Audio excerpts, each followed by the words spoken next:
En el campo de la investigación ha trabajado los temas del militarismo y la educación, la justicia social y la educación, pedagogía crítica, la descolonización, la abolición y la educación popular alternativa.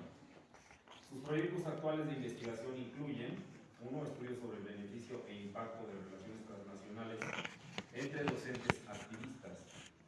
2. El neoliberalismo en México en el siglo XX y la filosofía zapatista como alternativa. 3. El colonialismo de colonos y el militarismo en la ciudad fronteriza de San Diego. Es parte de la mesa directiva de la organización Proyecto Llano, Jóvenes y Oportunidades No Militares, que tiene como misión combatir contra el militarismo en las escuelas. También es miembro del colectivo zapatista de San Diego y adherente a la 6ª campaña del movimiento zapatista. Un fuerte aplauso, por favor, para nuestro primer ponente. Gracias, David, por estar con nosotros. Voy a presentar ahora a nuestro compañero, nuestro ponente, Luis Villanueva Rodríguez. Él es profesor mexicano, egresado de la Escuela Normal Rural Miguel Hidalgo de Atequiza, Jalisco. Ha sido profesor en diversas instituciones de Estados Unidos en todos los niveles de español para estudiantes hispanohablantes y angloparlantes, incluyendo la clase de español avanzado. Jefe de departamento en diversos centros, desarrollador de planes de estudios para hispanohablantes y asesor en diversas ramas de la enseñanza de las lenguas. Ha sido instructor en cursos de verano y lector nacional del examen de español avanzado. Miembro de la Asociación Nacional de Maestros de Español y Portugués, de la Asociación de Maestros de Idiomas de California, de la Asociación de Maestros de Idiomas de San Diego y del Consejo Nacional de la Raza. Ellos, además, son nuestros amigos, a quienes les damos la bienvenida. También un aplauso, por favor, para ellos.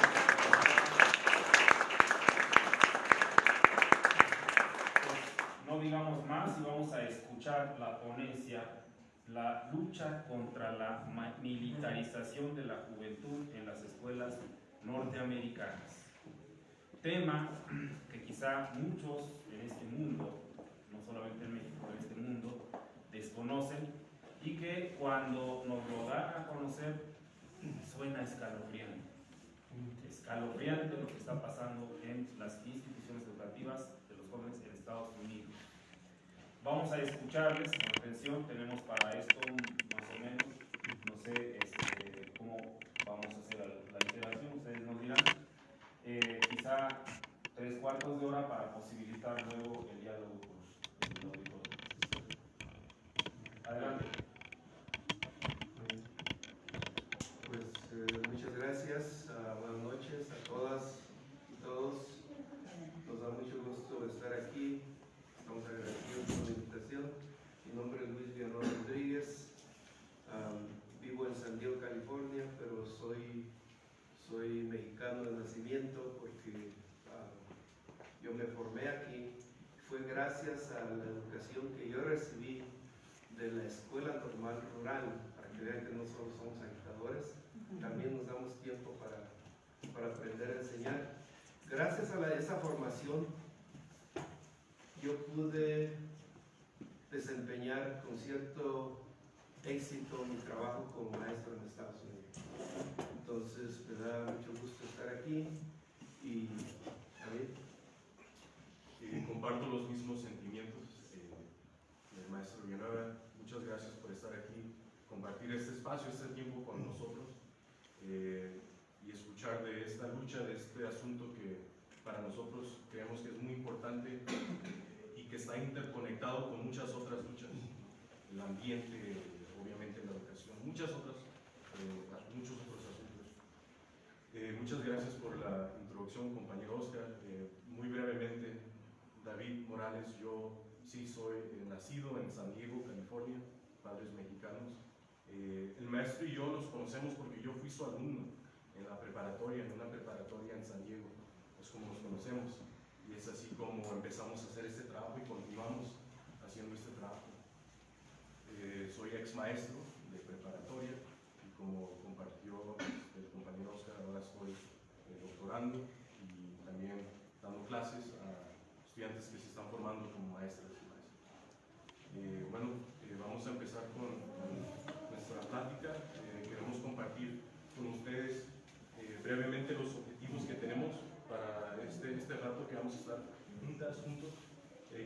platicarles primero un poquito del contexto de la educación en los Estados Unidos. Sabemos que hay personas aquí creo que la mayoría, ¿no?, de México, pero también hay personas de otros lugares. Entonces queremos compartir un poquito del contexto de la educación en los Estados Unidos para que se entienda esta problemática de la militarización en las escuelas. Después vamos a continuar y platicar sobre la militarización en general en la sociedad estadounidense, cómo permea todo aspecto de la sociedad y el impacto entonces que tiene en las escuelas públicas. Vamos a platicar de un programa con las cifras de JROTC, como se le conoce en inglés, y otras tácticas que usa el ejército para reclutar estudiantes en las escuelas. Después vamos a hablar de nuestra lucha, la lucha en la que hemos participado, en la que sigue vigente, contra la militarización en las escuelas, específicamente una campaña en la que participamos en San Diego. Y finalmente, y muy importante, queremos dejar tiempo para que se hagan preguntas, para platicar, incluso para escuchar de ustedes y sus contextos y cómo es que se lleva a cabo la militarización en sus contextos, ¿no? Para nosotros eso es importante, poder intercambiar para así mejor ser más efectivas en esta lucha que llevamos. Pues miren, aquí va a empezar a presentarse una situación, creo yo. Va a haber situaciones en ocasiones difíciles de comprender porque es un fenómeno tan diferente. Entonces, lo que les pedimos, que cuando se presente en esas situaciones, yo no entiendo esto, ¿por qué esto? ¿Cómo es posible? Que las dejen para cuando terminemos la presentación para poder ampliar. Nosotros solo vamos a saber cuál es la necesidad de explicar más las cosas cuando se presente esa parte donde podemos intercambiar ideas. Muy bien, el sistema de educación de Estados Unidos, tendríamos que dedicarle mucho tiempo, entonces estamos tratando de sintetizar toda esta idea, pero eso en términos generales. Tenemos distritos, el equivalente es equivalente, pero realmente no es, pero es solo para dar una idea. Cuando hablas del distrito escolar, es cuando hablas de una zona escolar aquí en México. Parecido, no es igual, pero más o menos se dan una idea. Entonces tenemos el fenómeno que en Estados Unidos tenemos distritos ricos, donde hay mucho dinero, y estamos hablando, cuando hablo de distritos, estamos hablando de sistema público de educación, no privado, público. Tenemos distritos ricos y distritos pobres. Y eso no es todo. Dentro de algunos distritos, quiere decir que teóricamente tú dirías, bueno, es el mismo distrito o es la misma zona escolar. Las 6, 7 preparatorias que hay van a tener la misma cantidad de recursos económicos. Eso pensaríamos, y no es así. En el distrito donde trabajé, donde nos conocimos, que teóricamente pensaríamos así. Voy a hacer una pausa. Miren, les quería decir que aquí tenemos enfrente, hay varias, hay bastantes lugares todavía para sentarse. Vénganse por favor para acá, porque no queremos una evaluación mala. Entonces vamos a poner sillas.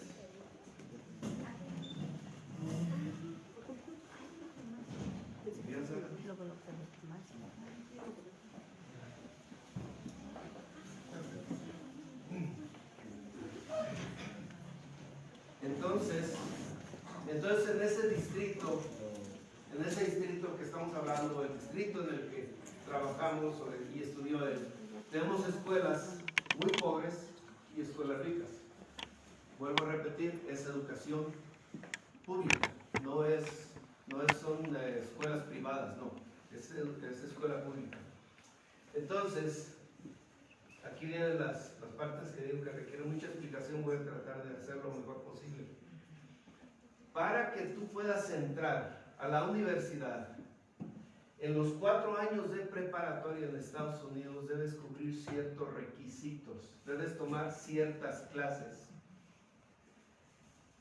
Y eso se le llama AAG, son de A es inglés, inglés, matemática, historia, ustedes saben, las más básicas. Esos te permiten, te dan las condiciones para que, si tú quieres entrar, puedes entrar al sistema de la Universidad de California, que es muy, muy bueno. Tienes cuando menos los requisitos académicos.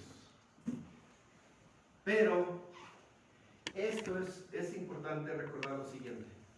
Tú entras a la escuela, llegas con asesores académicos. Esas mujeres y esos hombres te dicen, o con ellas y con ellos hablas y decides, yo quiero tomar esta clase, esta clase, esta clase, esta clase. Solo la persona que tiene un buen conocimiento de esto, y muchas veces ni nosotros los maestros sabemos eso, así de complicado puede ser, puede determinar, mira, tienes que tomar esta clase de inglés, tienes que asegurarte de tomar esta clase de matemáticas, esta clase de historia, esta clase de ciencia, porque tú puedes, aquí les va hasta que, a ver qué les parece, tú puedes entrar a la preparatoria, en esta, vamos a hablar de nuestra escuela, es más fácil, puedes entrar a la preparatoria, puedes ser la mejor estudiante, el mejor estudiante, nunca faltar a clase, sacar un 10, allá son letras, una A, en todas tus materias, los 4 años, terminar y no poder continuar tus estudios universitarios porque tomaste clases que no llenaban los requisitos para entrar a la universidad. Y ya tus opciones para el futuro ya se redujeron considerablemente. ¿Tiene sentido más o menos? Sí. Muy bien. Entonces, no solo eso, aparte de esto que acabo de mencionar, eso, y después vamos a regresar a esto, pero básicamente, ¿quiénes se quedan en las clases? ¿Quiénes toman entonces esos cursos que cubren los requisitos A a G? ¿Quiénes son? Las personas con más recursos económicos, desde que eran niños, sus papás los venían preparando y lo venían diciendo, mira, es así. Son hijos de doctores que saben lo que deben saber. Por un lado, por otro lado, piensa en mi padre o en los padres de David. ¿Qué saben ellos del sistema educativo para decirle, David, tú vas a tomar esto y esto y esto? Entonces, ¿qué sucede? Se le empieza a cerrar las opciones a afroamericanos y latinos, principalmente a la gente de menos bajos recursos económicos. Y si eso no es suficiente, aparte de eso, en las mismas preparatorias existen los cursos avanzados, así se llaman en inglés, Advanced Placement. Esos cursos son superiores a todo lo demás. Quiere decir que hay uno en cada materia, otra vez, historia, inglés, ciencia, español. Y si tú tomas ese curso y pasas un examen que se administra al final, algunas universidades te van a dar crédito como si ese curso ya lo hubieras tomado en la universidad. Entonces, aquí estamos viendo que aquí ya se está dando en una forma un poquito encubierta con estos recursos la discriminación hacia la gente de menos recursos económicos, que generalmente son las etnias más desfavorecidas. Gente como nosotros y afroamericanos. ¿Sí? Entonces, viene el otro concepto, David. El último punto que queremos hacer aquí en esta imagen es este fenómeno que le llaman tracking allá en inglés, que básicamente es lo que ya compartió el maestro, que a ciertos estudiantes, a ciertas poblaciones de estudiantes, se puede decir a poblaciones minoritarias, latinos, latinas, afroamericanos, etcétera, o estudiantes de bajos recursos, se les orienta a una trayectoria académica que tal vez no los lleva hacia la universidad. Entonces, como lo dice el maestro, ¿no? Sus oportunidades se reducen. Aquí tenemos esta información de una investigación que se hizo de escuelas en el norte de California.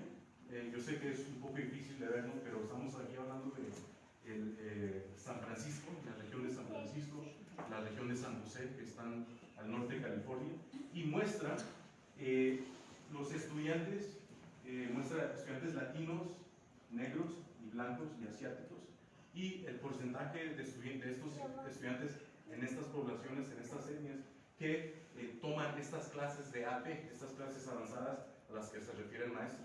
Y vemos claramente que cuando se trata de estudiantes latinos, estudiantes negros, el porcentaje es mucho más pequeño, ¿no? en estas clases.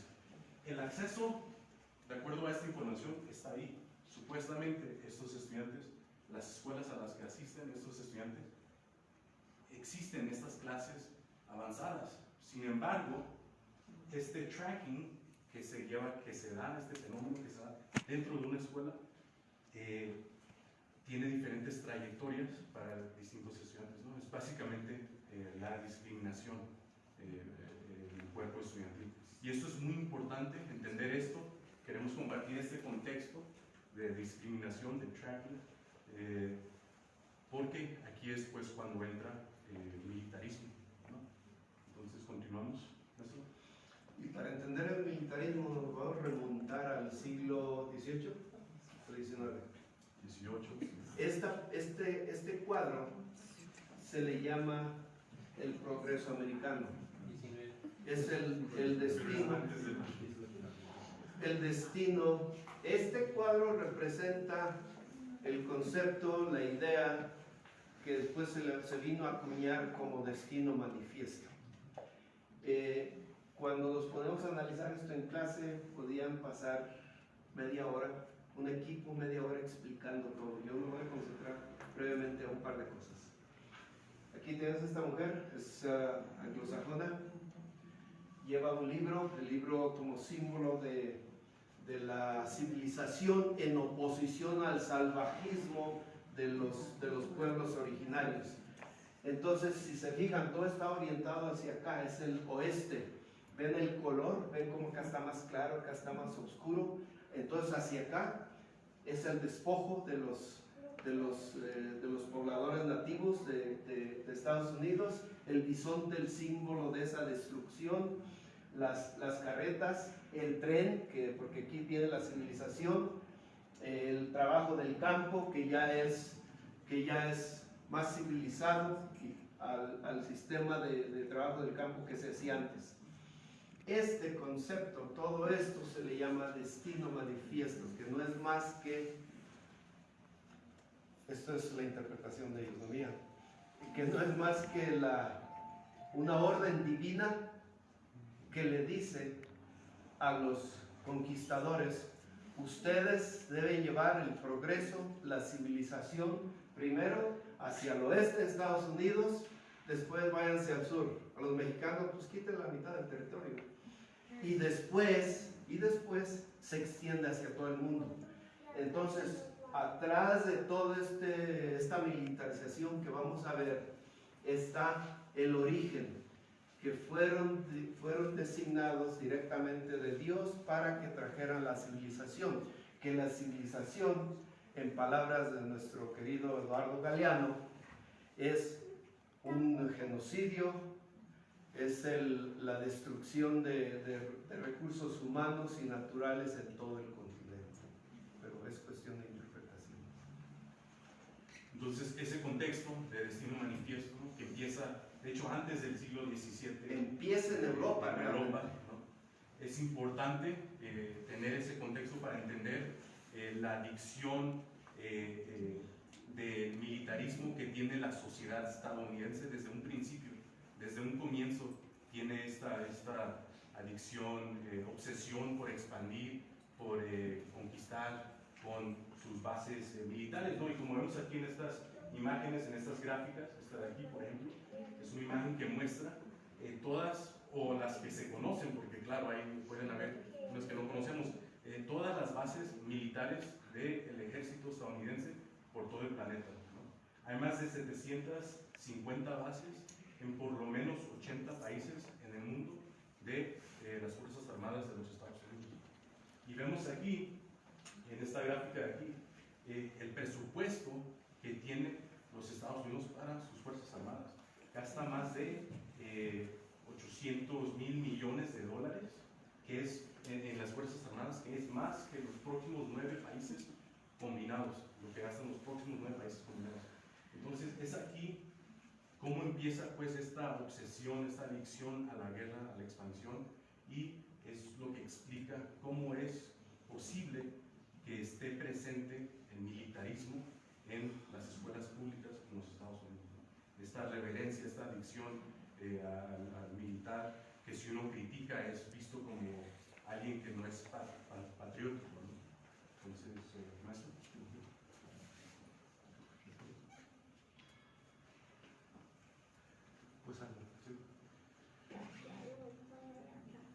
Pues les queremos platicar primero de este programa, que es una de las tácticas más efectivas que tiene el ejército para reclutar estudiantes a las Fuerzas Armadas en las escuelas. En este programa, y quiero que pongan atención al nombre, ¿no? El nombre lo dice todo, Cuerpo de Entrenamiento de Oficiales de Reserva.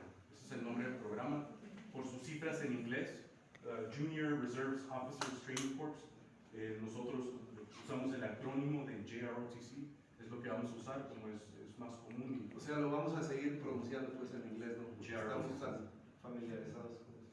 Pero este programa, que es creado en 1916, básicamente tiene el propósito, y es un programa que existe en las escuelas preparatorias, algunas escuelas secundarias también, pero es un programa, es como una clase, ¿verdad? Al igual que lo es inglés, ciencias, matemáticas, etcétera, que se ofrece en las escuelas y que les enseña a los estudiantes, las estudiantes que participan, todo sobre las Fuerzas Armadas. Incluso, como podemos ver en esta imagen, ¿no? Estos estudiantes aquí hasta usan uniformes. Eso es muy común, que los estudiantes usen uniforme de soldados, que practiquen con armas, que hagan todo tipo de marcha y aprenden a hacer todo tipo de maniobra con armas, ¿no?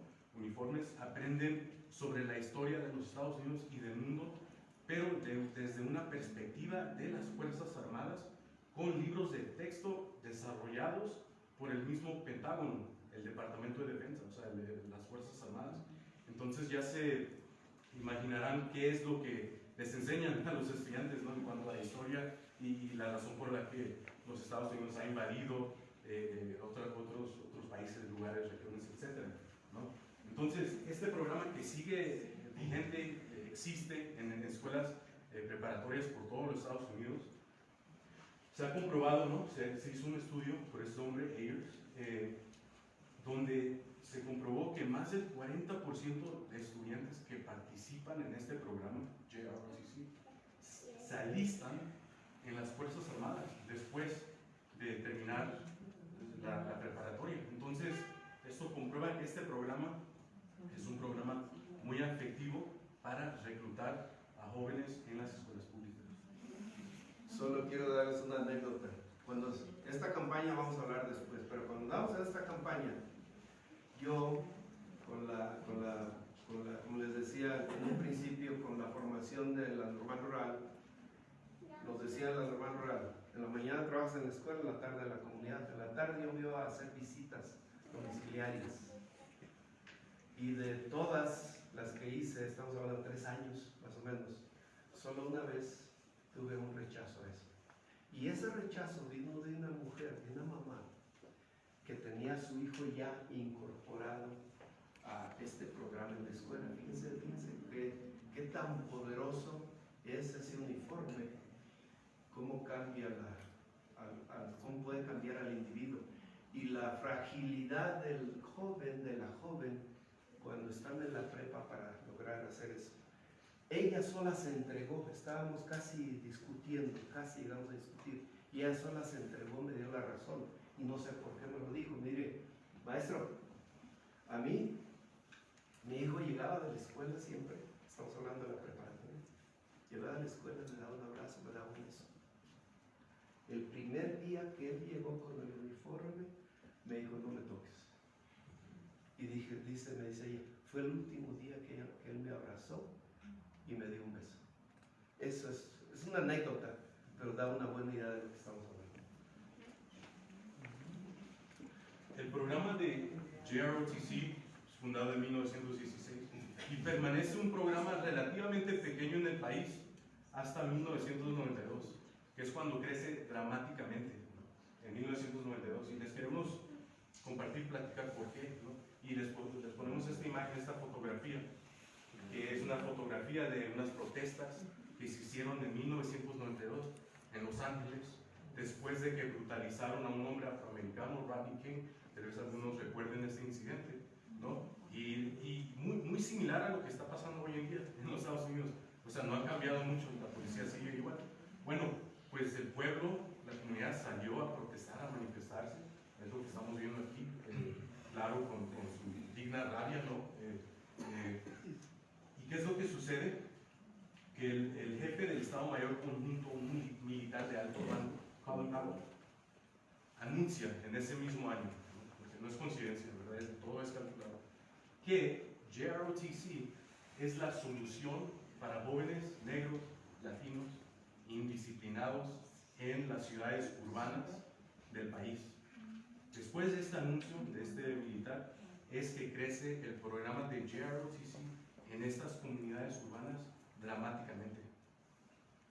Actualmente, en la actualidad, hay más de 500,000 de estudiantes que participan en este programa.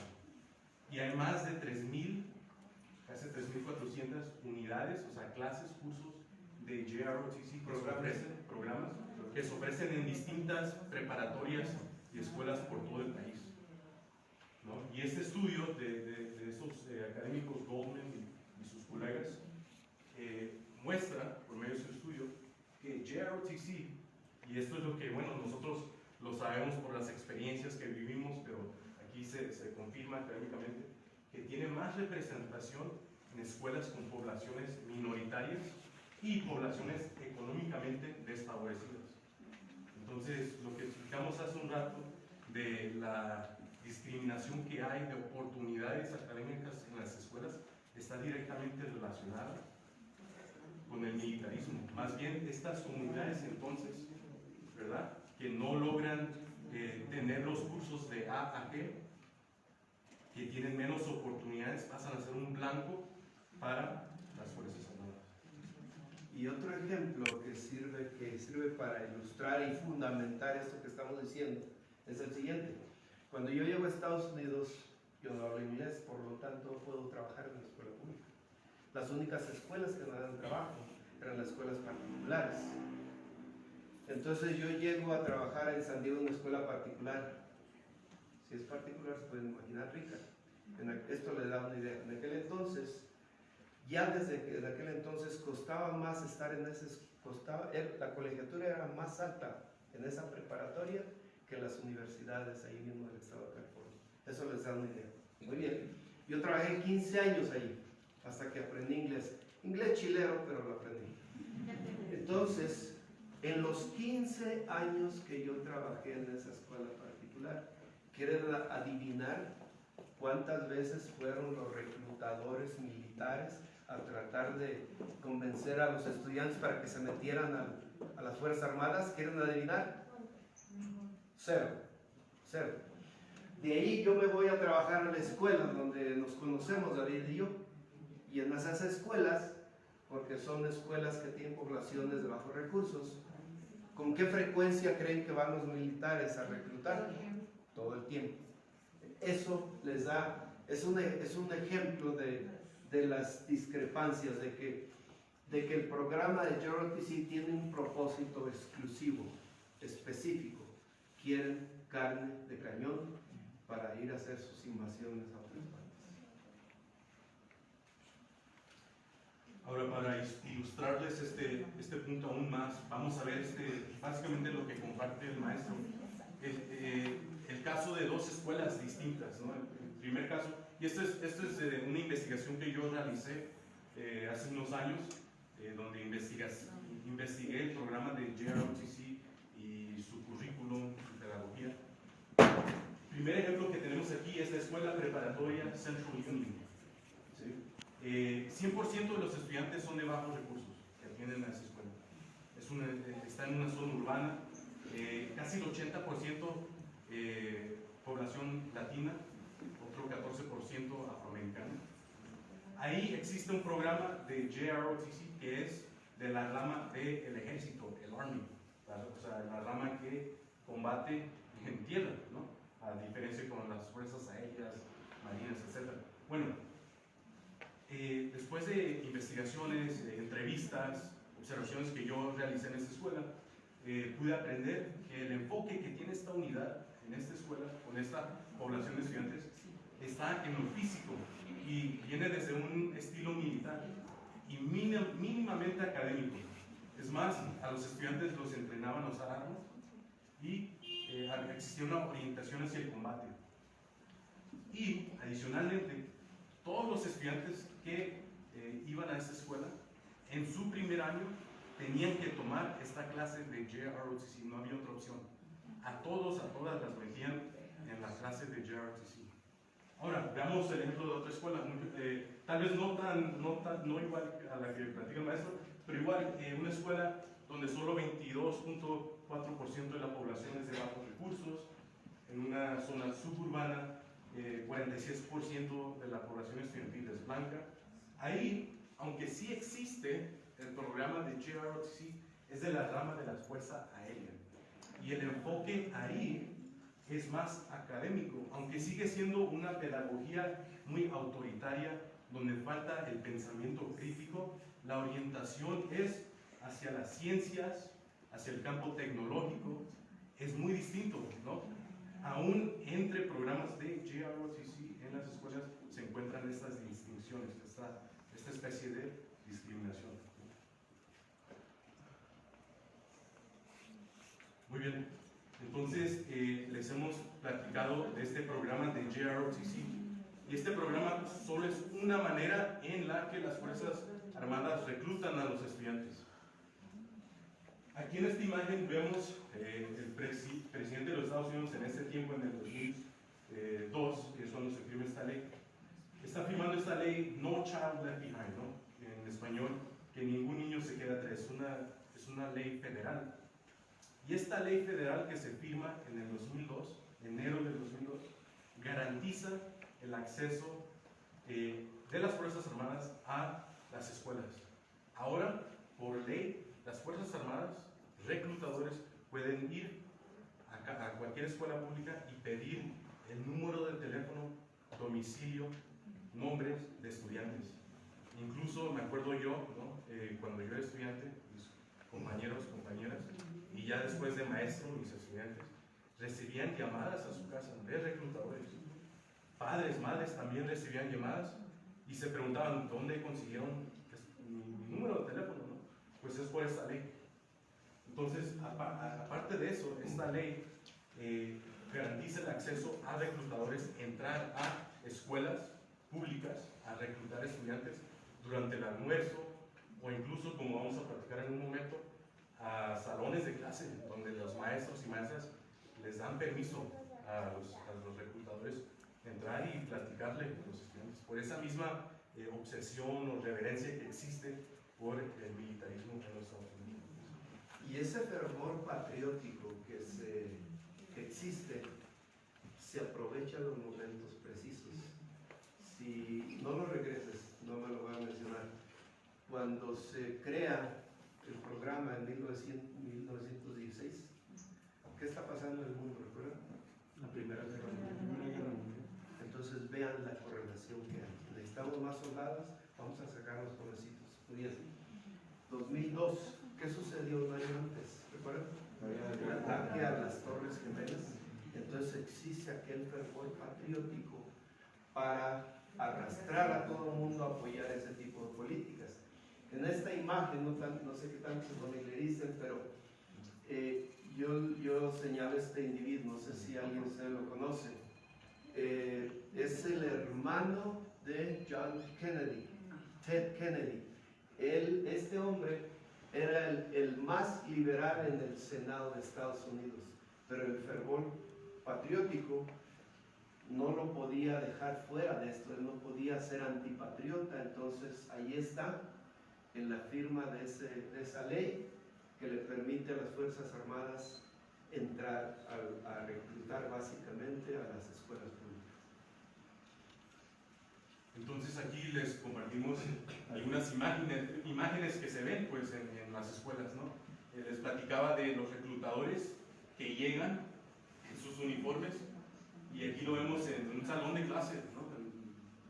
hablando con estos jóvenes. El maestro, la maestra no está presente, tal vez está atrás también escuchando, pero esto es muy común, que los reclutadores pidan tiempo para entrar a los salones, o que las directores mismos digan: va a venir a visitar un reclutador, por favor denle tiempo de su clase de ciencias, matemáticas, para que les explique a los estudiantes oportunidades, ¿no?, que existen en las Fuerzas Armadas. Aquí vemos propaganda, folletos, calcomanías, todo tipo de propaganda que es muy común ver en las oficinas de los consejeros, consejeras, en mesas que ponen los reclutadores mismos en el campus a la hora del almuerzo para los estudiantes, y llegan ahí. Y aquí vemos una camioneta, ¿no?, del Army que va llegando aquí a la escuela. Tienen todo tipo de atracción, hasta sacan barras o ponen a los estudiantes a competir, a ver quién puede hacer más lagartijas dominadas. Pero antes de participar tienes que llenar esta cartita, y ahí es donde les piden su información privada, ¿no? Entonces,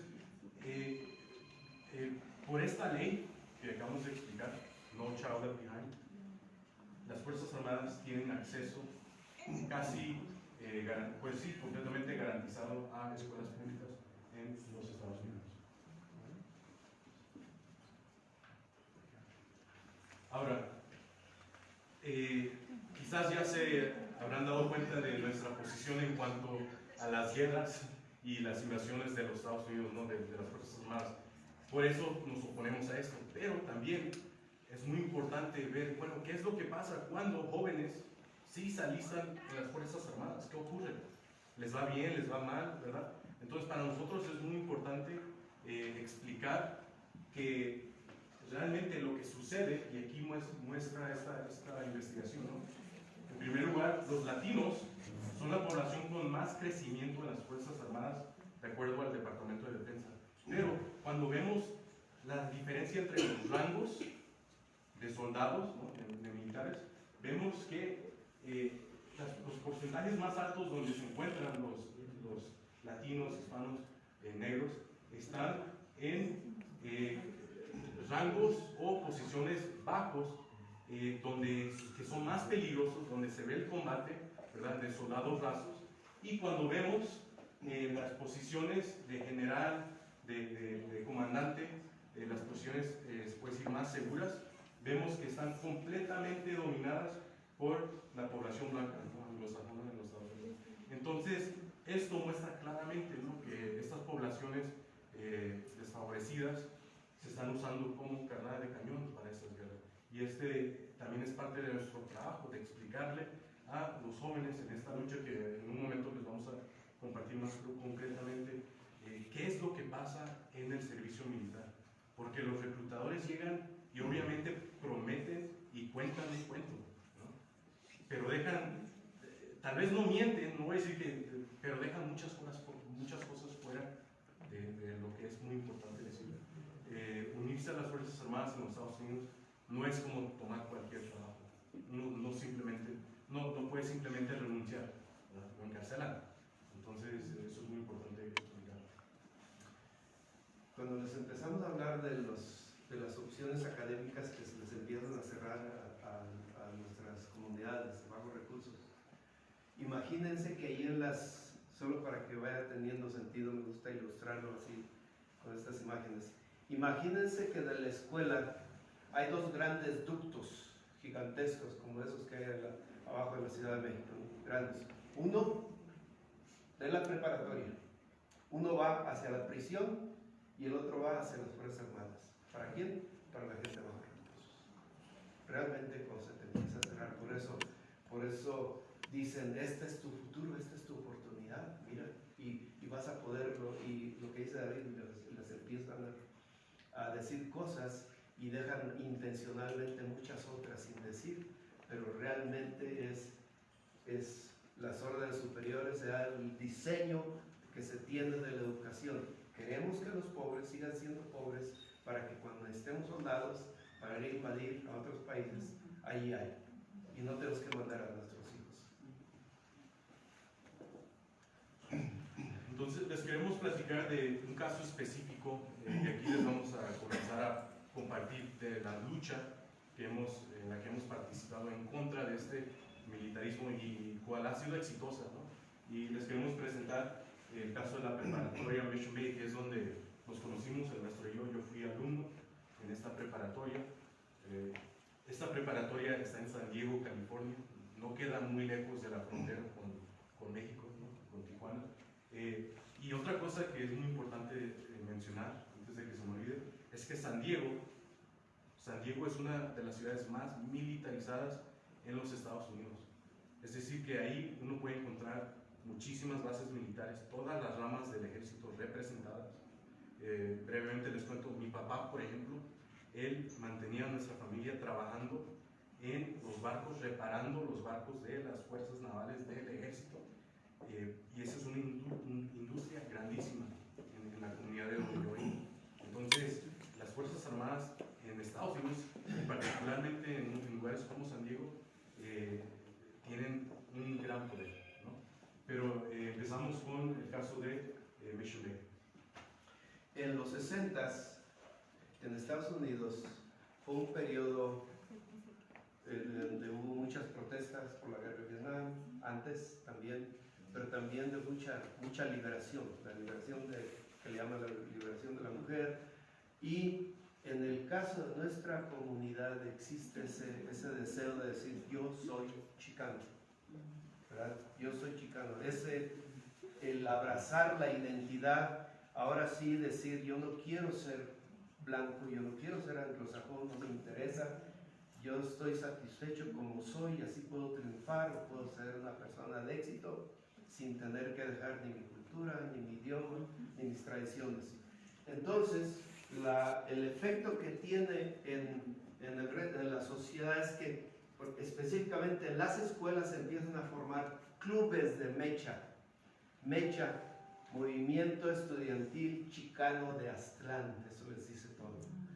Entonces, esos clubes se forman. Yo llego a esta escuela y yo formo ese club, porque no existía y yo lo formo. Entonces yo andaba de vacaciones aquí, al llegar allá, ya de regreso para empezar a trabajar, nos llega la información, alguien nos habla, maestro, quieren meter una clase de JROTC a nuestra escuela, no había. Entonces nos empezamos a organizar. Y vean por qué es lo que pasó, por qué no llegó más directamente. Cuando yo llego a esa escuela, yo trato de crear esta situación para tratar de romper con ese ducto, esa pipa de llevar a nuestras comunidades a la cárcel o a la guerra. Yo le pido al director, fue una condición mía para trabajar ahí. Sí trabajo con mucho gusto aquí, pero si me dejas crear un programa diferente de español.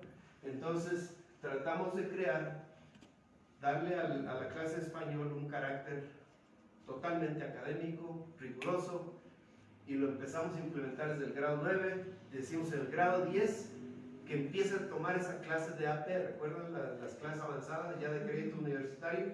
Porque yo decía, claro que sí pueden, y no porque tenga yo fe en mi gente, sino porque realmente yo sé que pueden tomar esa clase. Entonces ya teníamos nuestras clases de AP para español. Entonces ese verano nos dicen, van a meter JROTC y van a quitar AP de español. Entonces, aunque no hubiera pasado eso, yo creo que la reacción hubiera sido, pero nos dieron una motivación extra para decir, vamos a pelear esto, y allí empieza nuestra lucha. Yo iba a tomar esa clase con el maestro, él era el maestro de esa clase, yo le iba a tomar ese grado, y pues como dice el maestro, resulta que la eliminan. No pude tomarla, me uní al club de mecha, y es ahí, por medio de ese club, el maestro, de otros estudiantes, donde empezamos a crear conciencia, analizar qué es lo que está pasando en esta escuela y por qué, y cuál es el propósito, qué es lo que nos quiere decir la administración. Aparte del programa de JROTC que trajeron y en que nos metían involuntariamente, o sea que yo llegaba el primer día del semestre y veía ahí que estaba en esa clase sin saber qué es eso, y iba con la consejera y le decía, porque estoy tomando esta clase, y me decía, porque no hay cupo en la clase de inglés, no hay cupo en la clase de ciencia, tómalo este semestre al siguiente te cambiamos, así, eso pasaba. Pero otro punto muy importante y que lo que fue el catalizador de esta lucha fue que aparte del programa, también la administración, esta directora pues trajo campos de tiro a la escuela. O sea que eliminaron las clases de AP, eliminaron clases académicas que orientaban a los estudiantes de poblaciones desfavorecidas hacia la universidad. Y me acuerdo que habían 2 salones, tumbaron la pared que los dividía y usaron esos 2 salones para construir el campo de tiro del programa JRTC en la escuela Mission Day. Entonces se le estaba enseñando a usar armas a los estudiantes dentro de la escuela. Y mucha gente, especialmente los padres de familia de nuestra comunidad, ni idea. Imagínense cuando se dieron cuenta, porque claro, esto no lo consultaban con los padres de familia, cuando se dieron cuenta que existían estos campos de tiro. Maestro. Imagínense, vean la contradicción que hay. Y esto, aunque nunca haya venido a Estados Unidos, todo el mundo lo sabe. En México, esto que les voy a decir. Cada día suceden tiroteos y matanzas. Cada día. Que salga en las noticias es otra cosa, pero cada día hay. Nada más que las noticias salen cuando son muchos, ¿cierto? Muy bien. Pues imagínense la contradicción tan obvia, tan absurda, tan criminal que hay, que en la escuela le están enseñando a usar armas de fuego y en la comunidad se andan matando los mismos jóvenes. Entonces, cuando vamos a decirles a los padres, las visitas que estaba haciendo yo, les decía, oiga señora, ¿sí sabe que en la escuela van a poner un área de tiro? ¿Cómo? Así era la reacción. ¿Cómo es posible, maestro? Señora, sí es posible. Entonces, ¿qué tiene suficiente coraje para ayudarnos? Claro que sí. Les digo, yo solo en 2 a 3 años de trabajo, solo una mamá no estuvo de acuerdo, porque esto era criminal. Y esto, yo creo, fue la esencia del coraje que llega a la comunidad para decir, no lo queremos y no lo vamos a aceptar. Y claro, tal vez para nosotros, y como lo pinta el maestro, es completamente contradictorio, es obvio, ¿eh? ¿Cómo puede existir eso? Pero recuerden el contexto que le estamos platicando de la reverencia que existe por las Fuerzas Armadas, y que si alguien critica las Fuerzas Armadas es porque eres que no eres malagradecido. Vete a tu país. Entonces no te mereces tus libertades, ¿verdad? Como si por eso fuera que estuviéramos invadiendo otros países. Pero bueno, entonces, ¿qué es lo que hacemos? Como les comparto, esto fue el catalizador que empieza nuestra lucha. Empieza nuestra lucha aquí, por ejemplo, vemos esta imagen, mis compañeros de clase, ¿no? En la escuela, nos movilizamos a las oficinas del distrito, o sea, los encargados, las encargadas de regir leyes políticas del distrito escolar, que incluía en ese entonces 13 preparatorias. Entonces estamos hablando de una zona grande, ¿no? En la ciudad de San Diego, y aquí estamos movilizados protestando contra estos campos de tiro. Y esa fue una de las estrategias muy importantes para nuestra lucha, que como estudiantes nos organizáramos, y no solo de nuestra escuela, sino con otras escuelas. Yo me acuerdo, yo iba como estudiante, no iba, y platicaba con estudiantes en otras escuelas, y otra, y con su club de Mecha, o con el club de Black Student Union, ¿no? Del club de afroamericanos, o de diferentes clubes que podían ser simpatizantes, ¿no? Solidarios, y nos organizamos. Y estas son imágenes de diferentes instancias en las que íbamos a las oficinas del distrito a protestar, ahí con letreros, ¿no? Que dicen no al entrenamiento de armas. Y también nos incluíamos, y yo digo nosotros porque la administración no lo hacía, en las reuniones de la mesa directiva donde se tomaban estas decisiones. ¿Sí? Maestro, ¿quiere compartir algo de esta lucha?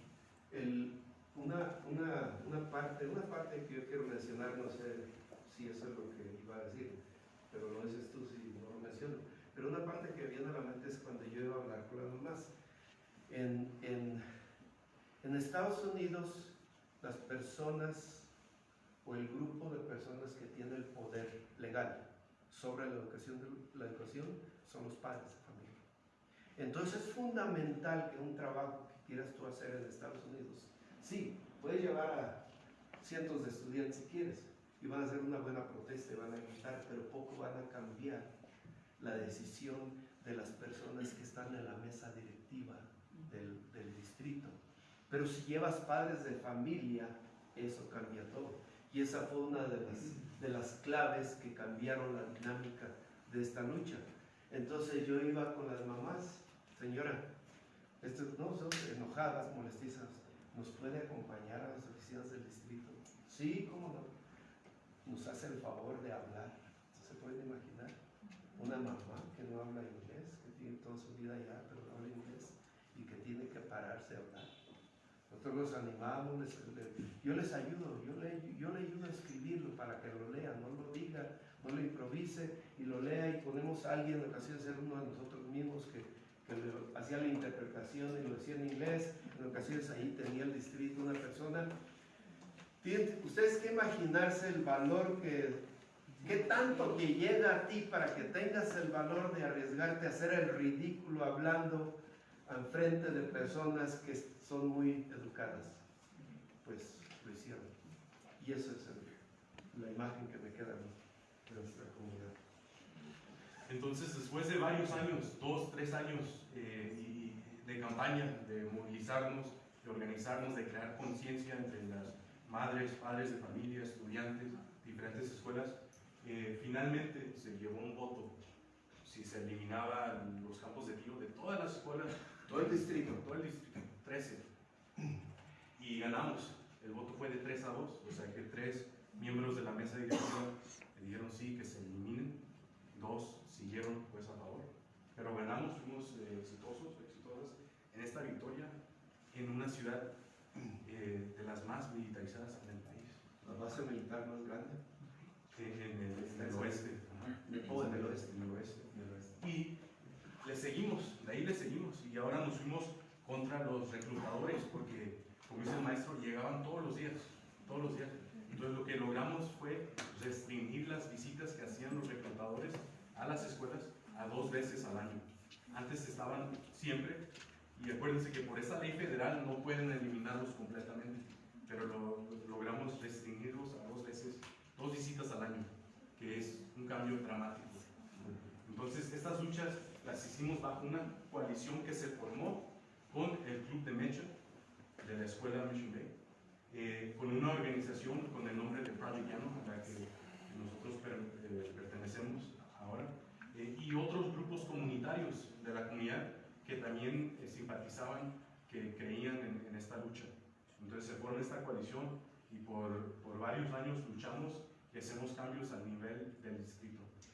Cuando mencionas al nivel del distrito, se me olvidó mencionar algo. Esta fue una de las sugerencias de esa organización, Project Llano, cuando se empezaron a ayudar. Nosotros tenemos un problema local, era en nuestra escuela nada más donde tenemos ese problema, lo que nos hizo movilizar, decir, esto se va a acabar. Si hubiéramos continuado peleando eso, en la escuela no hubiera pasado nada, no hubiera cambiado absolutamente nada. Fíjense, parece ser muy raro. Y dijeron, no, es que no debe ser en la escuela, debe ser en el distrito. Entonces, al empezar a pelear en el distrito, ya no era por nuestra escuela, era por todo el distrito.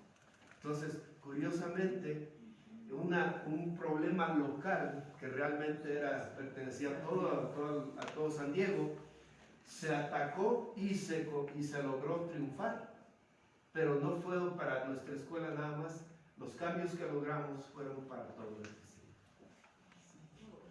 Entonces, para concluir, queremos compartirle muy brevemente el trabajo que hacemos en la actualidad como miembros de esta organización Project Llano, proyecto y oportunidades no militares para los jóvenes, ¿no? Para nosotros es muy importante, al estar diciendo pues las realidades del servicio militar y ayudando a los estudiantes, a la juventud, pensar críticamente sobre sus decisiones, poder ofrecer alternativas, ¿verdad? Porque pues es difícil decirle a alguien que no haga algo cuando el ejército, con todas sus tácticas y recursos, les ofrece dinero y todo tipo de promesa, que cuando terminen les van a pagar la universidad, o que si firman ahorita les dan $50,000, o sea, todo tipo de promesa que ahora veteranos, personas que han estado en las Fuerzas Armadas y que ya salieron y son parte de nuestro grupo, cuentan que eso no es así, o no es tan simple, así esas promesas que hacen. Pero bueno, en el proyecto Llano, solo algunos ejemplos del trabajo que hacemos, y espero yo y quiero que continuemos con una plática, escuchar de ustedes, de sus contextos, tal vez esto inspire o podamos intercambiar estrategias, ¿no? Pero bueno, nosotros hacemos presentaciones y damos talleres en escuelas con jóvenes sobre las realidades del servicio militar, ¿no? Donde les explicamos cuál es la realidad, qué es lo que los reclutadores no les dicen, cómo para contrarrestar el trabajo que hacen los reclutadores en las Fuerzas Armadas. Hacemos consulta con otras organizaciones, tal vez organizaciones más recientes, nuevas, sobre asuntos del militarismo y el reclutamiento. Producimos un boletín trimestral con artículos e información sobre el militarismo en la sociedad estadounidense. Monitoreamos leyes, propuestas de política local y nacional que tienen que ver con el militarismo. Participamos en proyectos y campañas como la que acabamos de compartir para combatir el militarismo, y producimos investigación, literatura, folletos que distribuimos en eventos, en escuelas, a estudiantes que tienen preguntas, pues, que necesitan información. Tal vez que ya acordaron con un reclutador, pero se arrepintieron. Hay procesos que existen para cancelar eso, entonces nosotros tratamos de asesorar a jóvenes que están en esos procesos. Eso es un poquito del trabajo que hacemos con Project Llano. Además, no sé si quiere agregar algo para... Dos cosas nada más. Como esa campaña duró tanto tiempo, cuando habla de que participamos en campañas, la fuerza de esa coalición que formamos era tanta que nosotros pudimos entrevistar a los candidatos en una campaña, los candidatos para estar en la mesa directiva. Los pudimos entrevistar y pudimos dar nuestro apoyo a aquellos candidatos que prometieron resolver este problema que teníamos.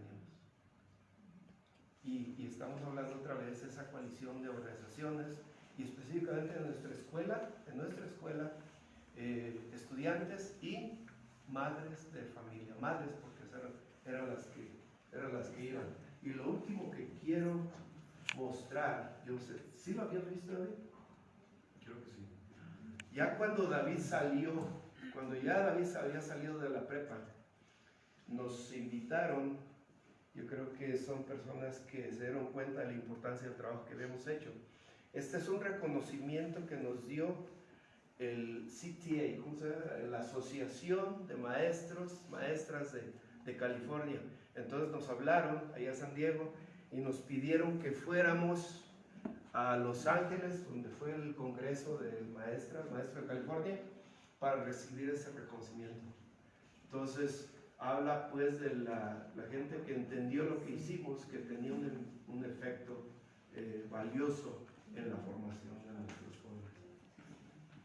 Pues muchísimas gracias por escucharnos, escuchar de estas experiencias, de esta lucha que hemos llevado. Sí queremos escuchar sus preguntas, también escuchar sobre sus experiencias. Quizás podemos tomar 5 minutos para que compartan, reflexionen un momento antes de hacer preguntas, también como un pequeño break. Y continuamos. Muchísimas gracias.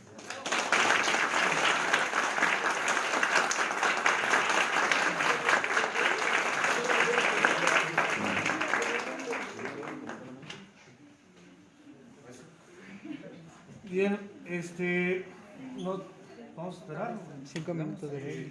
Si quieren de una vez. No, yo sé que hay una vez, ¿no? ¿Qué digo? ¿Qué digo usted? Si quieren el tiempo. Ah, bueno. ¿Qué les parece si tomamos 5 minutos? Para la gente que quiere ir al baño, ¿o no? Yo digo que de una vez. Vamos, pues, está bien, vamos. Pues si necesitan pasar al baño, está bien. Sí, acá. Si hay preguntas, sí. Bueno. Maestro y después. Primero, se siente como que un nudo entre el pecho y el estómago y quién sabe qué tantas cosas, ¿no? Ya no sé si este congreso nos va a llevar a salir con una buena mira en todo este aprendizaje que se está construyendo, o en serio que salimos más desolados pues de lo que estamos aprendiendo, ¿no? Lo digo porque hace un rato parte de las exposiciones con todas las problemáticas ambientales que se están viviendo en el mundo, ¿no? Y ahorita con estas problemáticas que sin duda vislumbran todo un panorama pues desolador, ya lo decía el profe Oscar, en este desgarre pues, ¿no? que se está viviendo.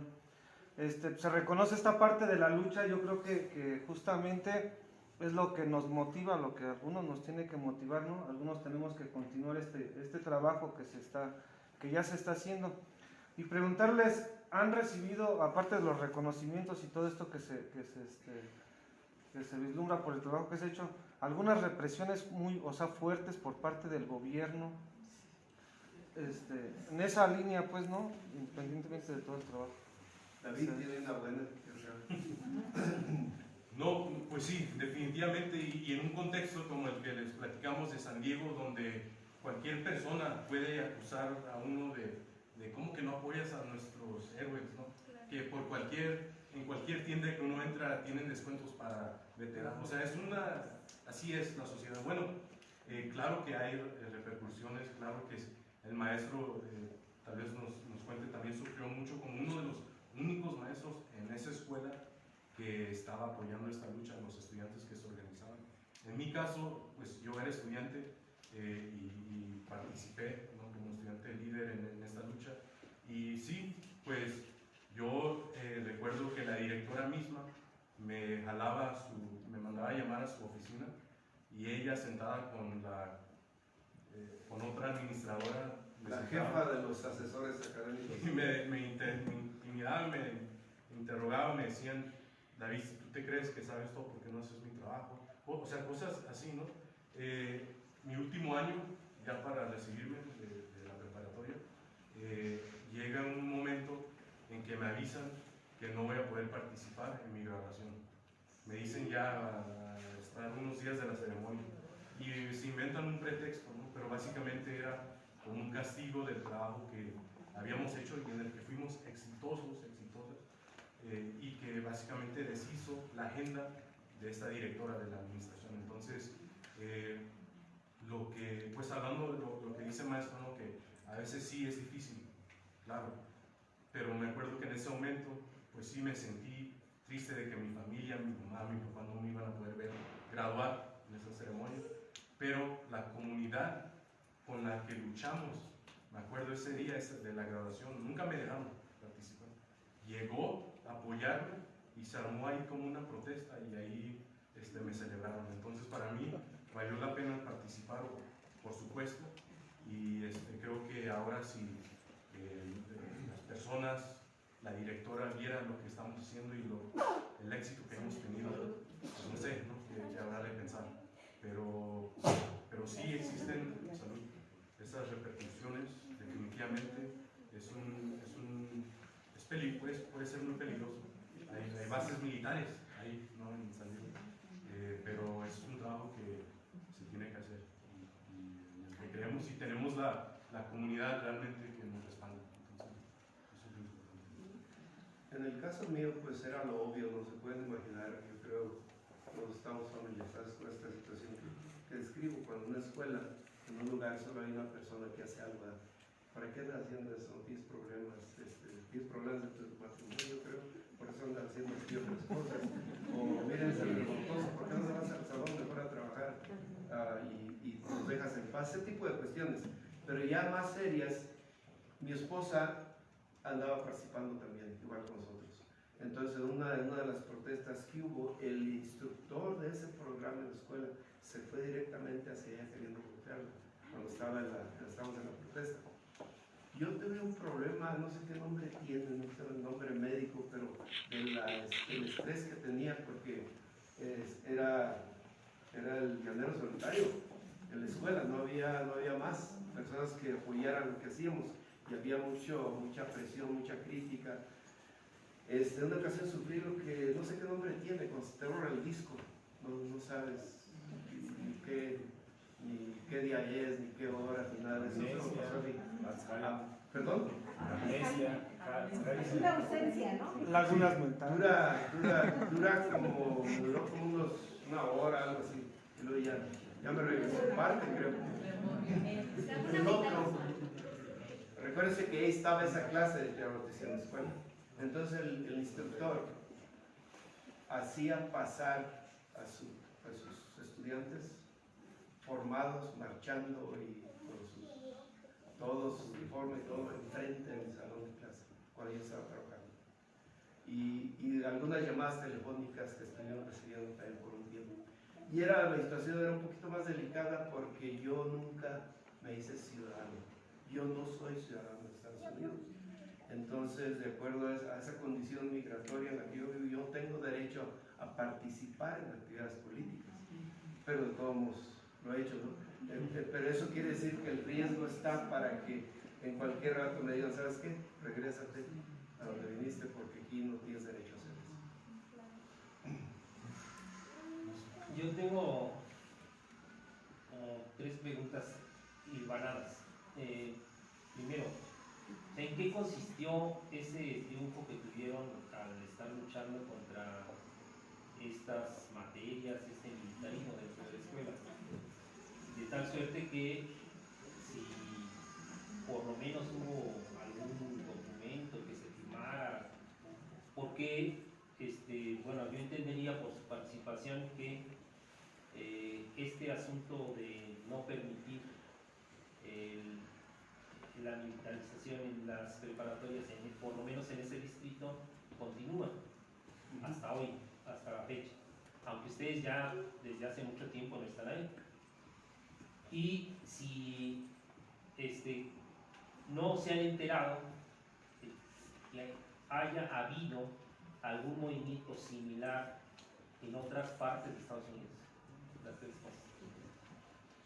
Sí, a ver, empiezo de atrás. Hay otros movimientos similares en los Estados Unidos, definitivamente, ¿no? Y nuestra organización, Proyecto Llano, es una organización, una de las más viejas del país, que hace este tipo de trabajo y que da consulta a otras organizaciones, a otros movimientos en el país que hacen este tipo de trabajo. Entonces, de hecho, una estrategia que hacemos es que en algunos distritos en otro estado, al otro lado del país, tal vez se aprueba una política en el distrito que combate el militarismo, entonces nos las compartimos. Pues allá lo hicimos así, y este es el documento que preparamos y que se firmó como ley en el distrito, y nos los compartimos y lo adaptamos a nuestro contexto. Entonces nosotros, cuando ganamos esta victoria de cerrar los campos de tiro, fuimos uno de los primeros en todo el país a hacerlo, y de ahí pues el interés creció de otros lugares, otros contextos, otros movimientos, y nosotros nos reuníamos, platicamos por teléfono. De hecho, han habido conferencias nacionales contra el militarismo en lugares como Chicago, que es otra ciudad súper militarizada también, Chicago, ¿no? Donde se reúnen organizadores, personas, simpatizantes que luchan en estos asuntos para intercambiar estrategias. Entonces, definitivamente, sí existe ese intercambio de esta lucha más grande nacional en general contra la militarización. Ahora, para contestar las otras preguntas, bueno, sí es verdad que yo ya no soy estudiante, el maestro se jubiló, ya no es maestro en el distrito, sin embargo el maestro sigue siendo parte de la organización, yo también, su esposa también, seguimos conectados a otros maestros, a lo que sucede, pero es verdad que uno tiene que estar monitoreando qué es lo que sucede, porque no es que ya se firmó esto y ya se acabó y ya no existe el problema. De hecho, recientemente, hace un mes, nos escuchamos que, y nos cuentan, bueno, la comunidad en San Diego, los que son, están políticamente activos, nos conocen, ¿no? y nos busca cuando existen este tipo de incidentes. Entonces nos dimos cuenta y estamos investigando ahora en este momento que se está quebrando la ley, que no están siguiendo esta ley que cumplimos, que pudimos lograr hace 10 años o más ya, ¿no? Entonces, la lucha sigue y ahí estamos pendientes, investigando qué es lo que ocurre, tratando de conectarnos con maestras, maestros, padres de familia, para seguir luchando contra este militarismo que, pues, muy difícil para que se termine así, ¿no? Y es que se ocupa, no es suficiente que existan los reglamentos, es decir, los reclutadores deben venir solo 2 veces al año. Se ocupa que dentro del estudiantado, dentro de la docencia, los maestros, las maestras, haya cuando menos una persona que diga, aquí dice que solo pueden venir 2 veces. Usted no puede permitirles que hagan eso. Se ocupa eso y desgraciadamente, yo no les cuento nada que ustedes no saben, es difícil encontrar esas personas. Se ocupa cuando menos 1, 2, con una se hace en cada persona que diga, respeten este reglamento del distrito, porque aquí lo dice, ¿lo van a respetar o lo voy a denunciar a ella? Cuando menos una persona, pero es difícil encontrarlas.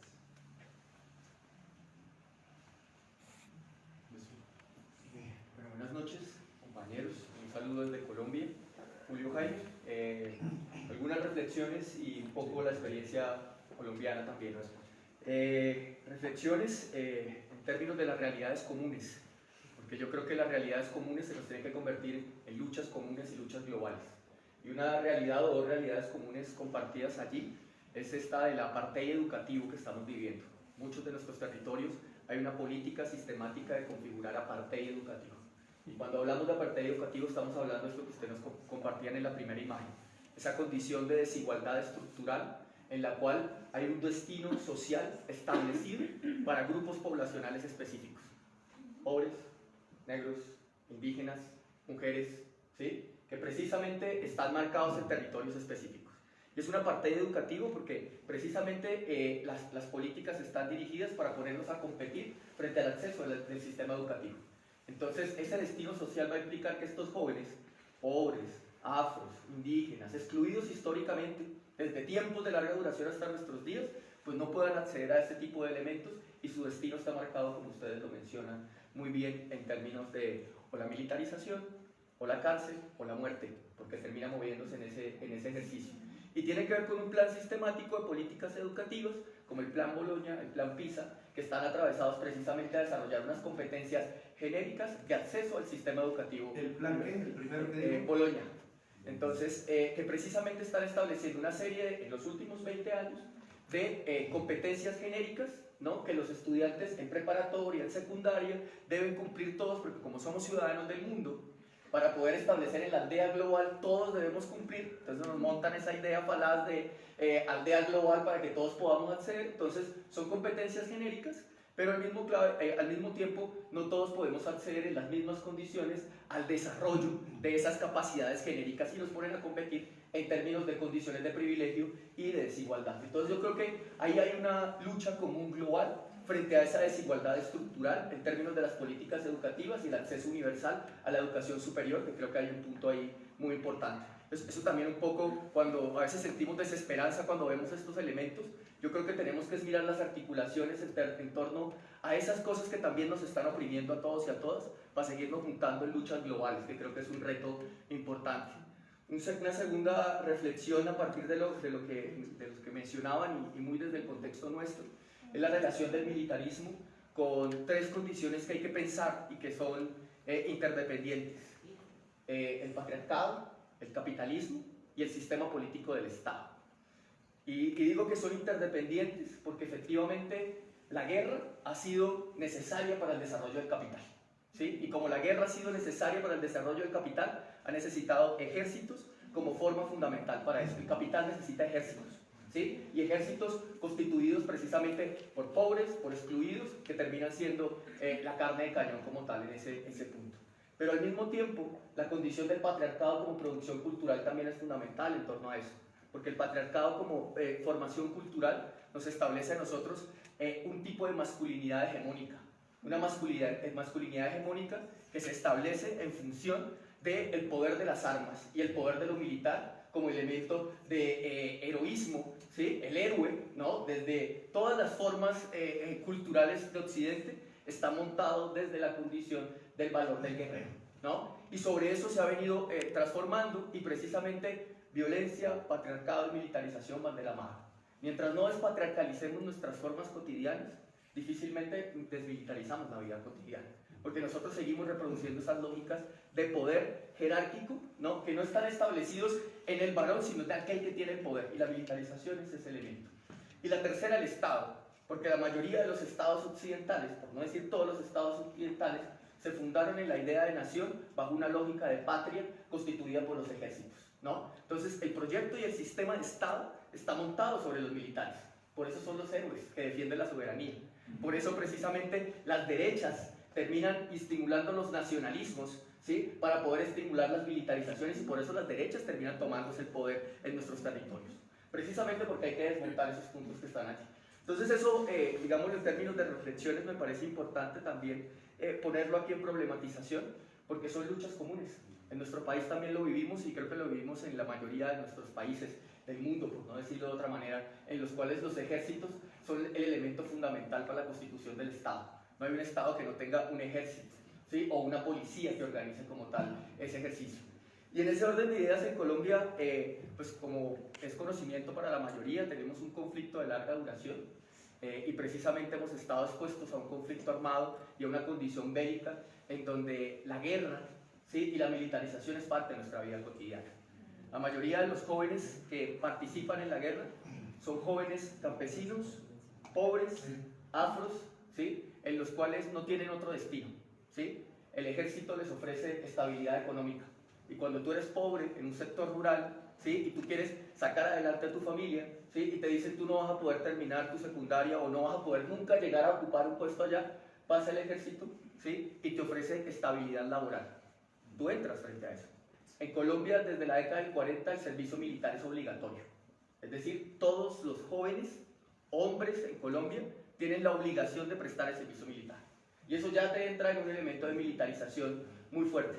De allí que muchos jóvenes, a partir de finales de la década del 80, conformaron el movimiento de la Asociación Colombiana de Objetores y Objetoras de Conciencia como un proceso de antimilitarización, ¿no? Que tiene que ver precisamente con esta misma lucha en la que se está presentando hecho. Hoy tenemos una problemática compleja también, porque ya no es el ejército colombiano solamente el que recluta forzada y legalmente, sino que también tenemos a los otros actores armados, jóvenes, obviamente sectores excluidos, empobrecidos, donde no hay otras formas de subsistencia, que creo que ese es un punto muy clave. ¿Qué otras opciones les vamos a dar a los jóvenes? Pues efectivamente, si no tienen más opciones, entran precisamente grupos narcoparamilitares, ¿no? En articulación con Clan del Golfo, con Clan de Sinaloa, las ligas transnacionales mafiosas, y entonces les ofrecen sueldos mayores de lo que puede ganar un joven que es profesional, es decir, que termina una carrera. ¿Cómo disputas eso? Bueno, creo que esa es la juntanza de experiencias y de luchas globales. Y compas, muchas gracias por compartir esa lucha y toda la fuerza también en ello. ¿Alguien más? ¿Algún comentario? Reflexión, compartir sobre su contexto.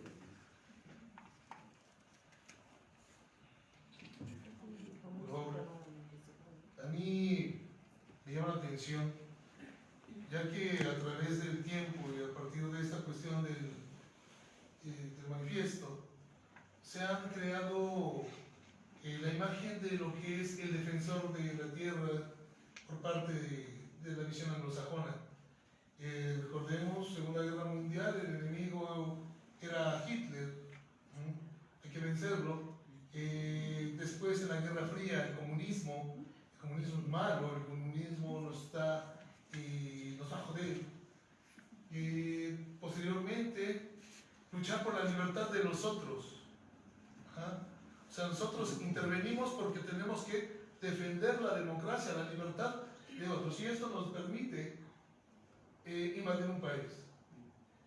Me llama, o me gustaría saber, ¿cuál es el discurso con el que llegan estos militares a querer reclutar a los jóvenes? ¿Qué es lo que hace que ellos motiven a los jóvenes a unirse a esas Fuerzas Armadas? ¿Cuál es el nuevo enemigo? ¿Rusia, China, la India? ¿Cuál es ese discurso? Porque también a través de la palabra también se convence a las personas. Cuando tiene esa edad, estudiantes de preparatoria tienen que pensar en la edad que tienen. No se ocupa mucho, nada más. ¿Recuerdan el ejemplo que les di del muchacho que no quería besar a su mamá? El tener el uniforme les da un poder, les hace, lo que mencionaba el compañero, les hace sentirse una dimensión. Y aquí hay un efecto psicológico muy importante. Recuerden, estamos hablando de un muchacho que viene de una familia que todo el tiempo que ha vivido en Estados Unidos ha sido discriminada, y de repente le dan lo que él cree que es la oportunidad de ser uno de los buenos. Entonces ese uniforme lo hace sentirse diferente, y su familia, yo me fijo en Facebook, lo que veo que escribe, las fotos que ponen, siempre el fervor patriótico del que habló David varias veces se nota, porque de repente aquel muchacho, aquella muchacha que era indisciplinada, que era desmadrosa, como decimos, en la escuela, ahora con el hecho de ponerse ese uniforme cambió totalmente y es una persona diferente. Uno. Dos, les dicen, ¿qué vas a hacer? Ya tienes, ¿cuántos años tienes? No, pues tengo 17, 18. Ya vas a ser un adulto. ¿Qué vas a hacer? ¿Vas a ir a la universidad? ¿Se recuerdan lo que estaba pasando con ellos? ¿Con ellas? No. Pues nosotros te ofrecemos un futuro. Y aquí vienen las mentiras dice David que no son mentiras. Él es más cuidadoso de lo que yo digo que sí son mentiras. Les ofrecen dinero por enlistarse, les hacen promesas que después no pueden cumplir, porque la más común es que, mira, te vamos a dar dinero y te vamos a dar la oportunidad de que mientras estás sirviendo puedes terminar una carrera universitaria. ¿Sí? ¿Cómo voy a hacer mi trabajo entonces? Entonces no se ocupa mucho a esa edad para que te engatusen, para que te convenzan que verdaderamente es otro. Y en otros casos simplemente se les cerran las puertas con lo que estamos presentando al principio. Ese maquinario que existe es muy, muy profundo. Se usan todo tipo de tácticas. Podríamos tomar todo un curso de un semestre platicando de esto. Los videojuegos, ¿no? De Call of Duty, o sea, que son súper populares. De hecho, en Estados Unidos ahora mismo, este es el mes de la herencia hispana. ¿Qué es lo que pasa durante este mes? Se usan héroes latinos, hispanos, como ejemplares, ¿no? Para reclutar a los jóvenes. Para algunos, como menciona el maestro, ser parte de las Fuerzas Armadas es cuando uno empieza a probar qué tan americano es, qué tan americano es, ser parte del sueño americano. Otro ejemplo, en las Fuerzas Armadas usa el feminismo para reclutar a mujeres también, que ustedes pueden también alistarse, luchar, ser exitosas, ser líderes, o sea, deberían de ver, y tal vez después podemos compartir de alguna manera propaganda, imágenes, anuncios que se usan, ¿no? Uno puede, yo me he puesto a analizar imágenes con mis estudiantes. ¿Qué es el mensaje que nos están mandando aquí? Con los colores que se usan en el comercial, o sea, hay muchísimas estrategias que se usan para reclutar.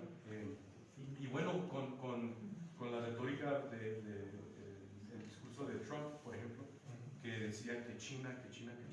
Sí, pues eso también llegaba a permear la sociedad, y jóvenes, pues sí, llegaban a creer que algunos que tenían que defender su país, ¿no?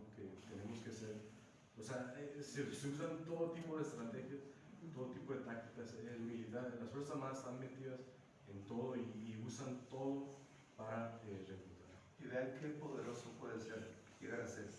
Dentro de las muchachas, los muchachos que estaban en Mecha, el mismo Mecha que combatió participó en esta campaña de esos 3 años, es la que me viene a la mente.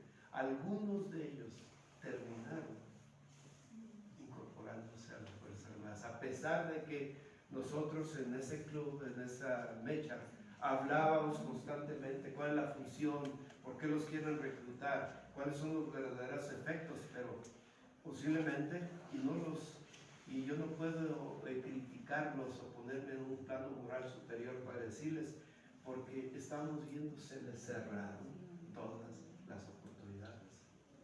Es el poder que está mencionando. Y es como dice el compañero, ¿no? Que pues sí, cuando no hay oportunidades, pues entonces, ¿qué les vamos a ofrecer de alternativa a los jóvenes, a las jóvenes?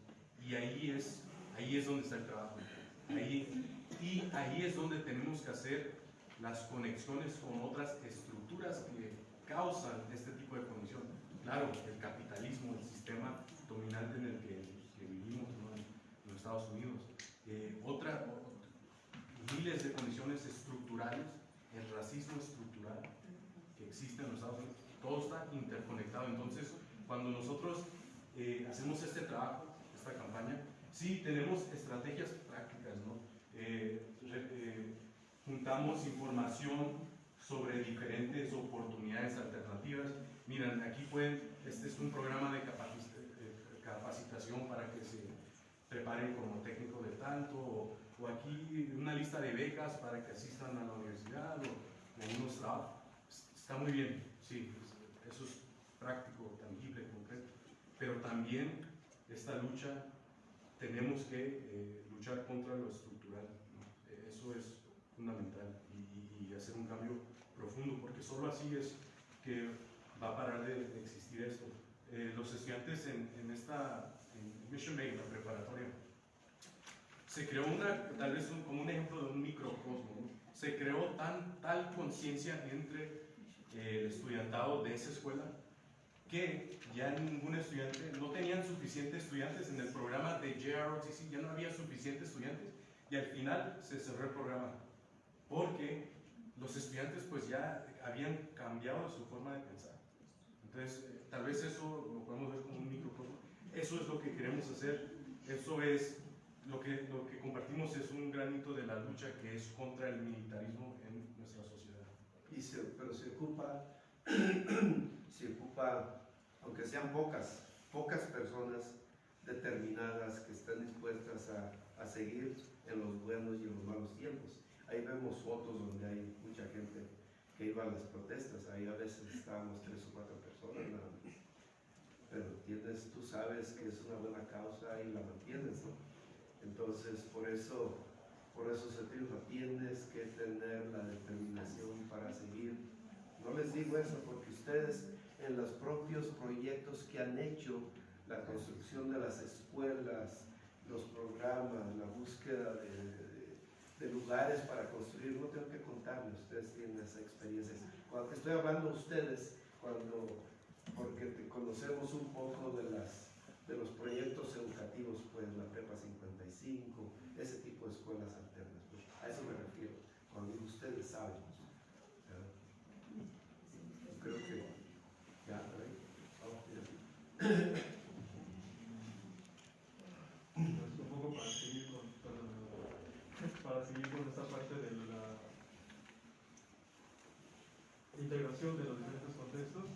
En el caso de México tenemos al narcotráfico, que aunque no se diga tanto como por ejemplo en el caso de Colombia, aunque no se sepa porque no se sabe realmente pues quienes tienen el poder aquí y quienes toman las decisiones son por un lado el narco y por otro lado las empresas.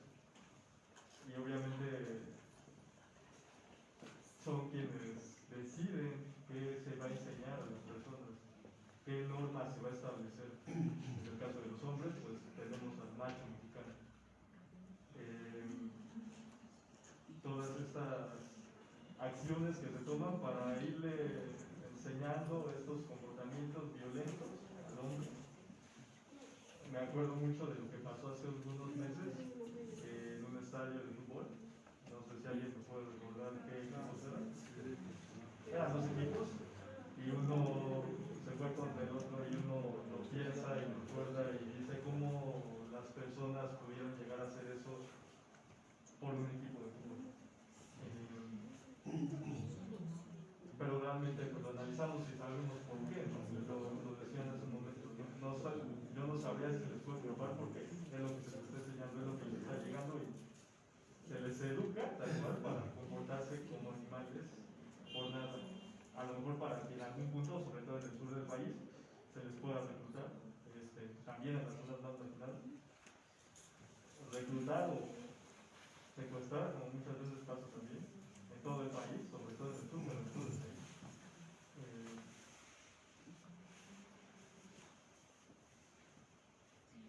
Lo esperanzador, por no quedarnos con este mal sabor, como decían al inicio, es que está ahí, ¿no? En la educación. O sea, si sabemos que una persona viene al mundo en blanco a aprender lo que le toque por una educación que están decidiendo estos grupos de poder, podemos, quienes estamos aquí, pues educarlos de otra manera. Solo recordando que no, cuando hablamos de educación no nos referimos solo a la educación formalizada de las instituciones, sino también a la no formalizada. Hablando precisamente de todos estos, lo decías ahorita, ¿no? Los videojuegos, las películas, el cine americano, militarizado, que nos llega también a nosotros, por parte de las empresas, todo este acceso al cual tienen los niños, pues revisar eso, ¿no? De nuevo insistiendo en la educación no formalizada, que está en todas partes, ¿no? En los medios de comunicación, en las redes sociales, en los estímulos, incluso de lo que vas caminando de tu casa a la escuela, en la propia escuela. Incidir en eso, ¿no? Tratar de incidir en eso y de prevenir, y también atacando a esta parte estructural. Sería ese comentario y tengo un par de dudas. Primero, para los asistentes, ¿quiénes conocían lo de JROTC? Y ahora sería la pregunta para ustedes.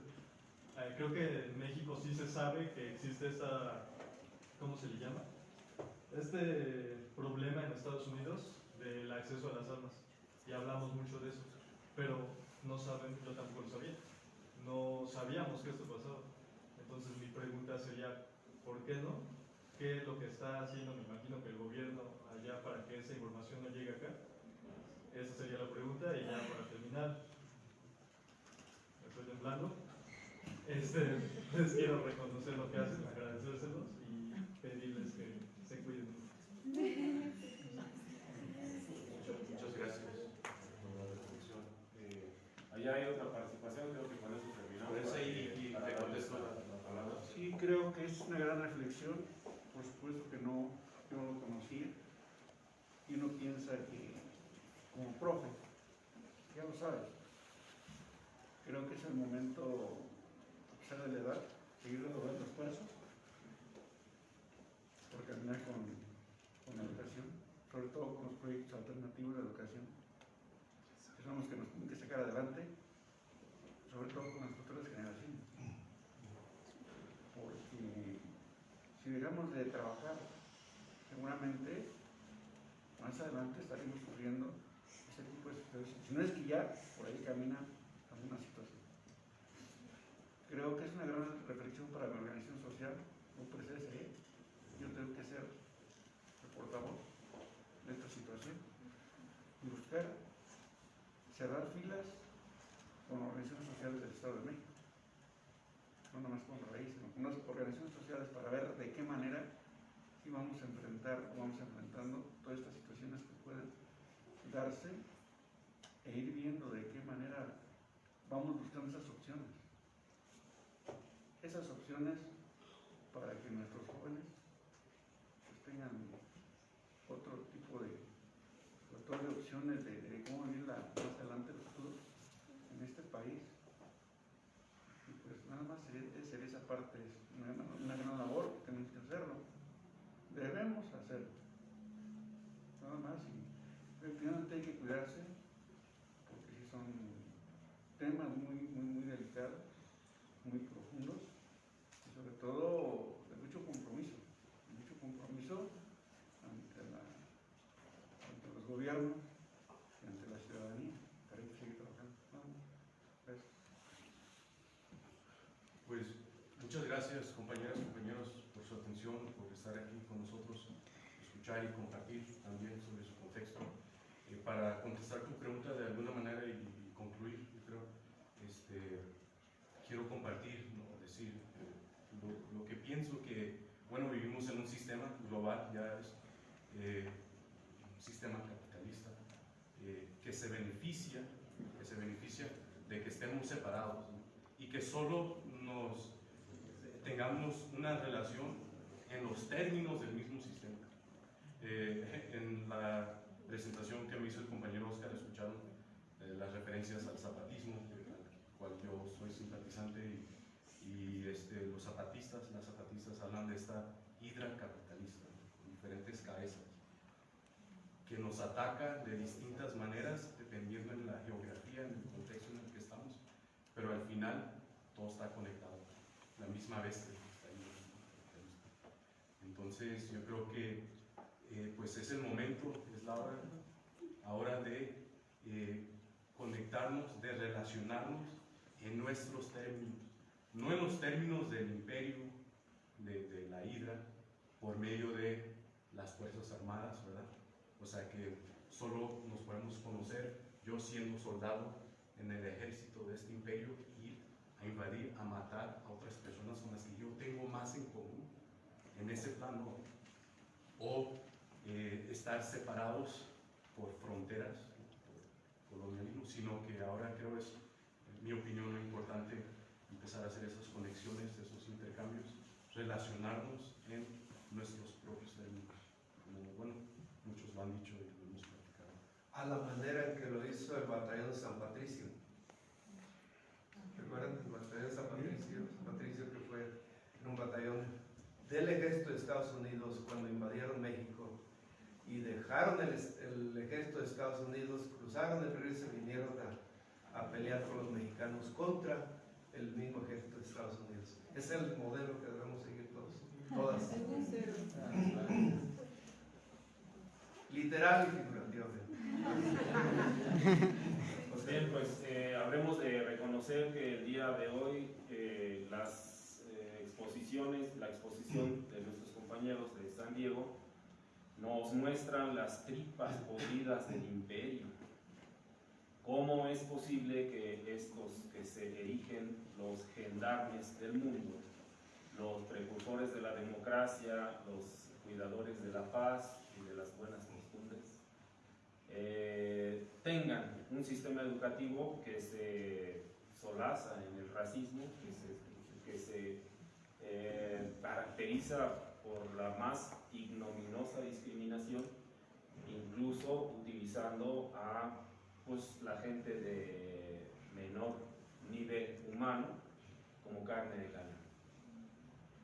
Qué desgracia, porque hay miles esperando el sueño americano, caminando para allá, arriesgando sus vidas desde el sur de México para poder llegar a ese paraíso prometido,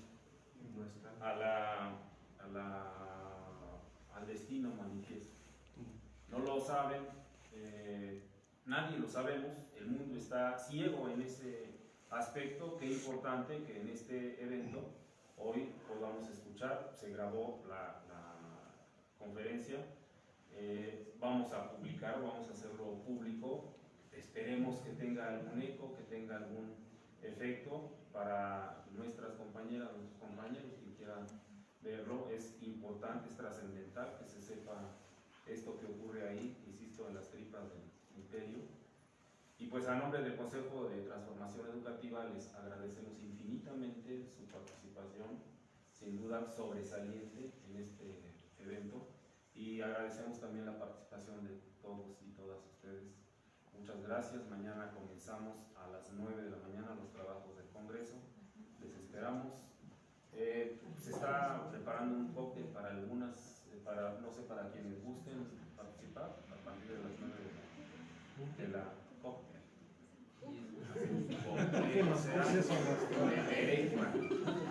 Convivencia. Así le llamaron. ¿Qué quieres que haga? Pero cuesta. En honor. Bueno, compañeros, compañeras, vamos a darles un fuerte aplauso.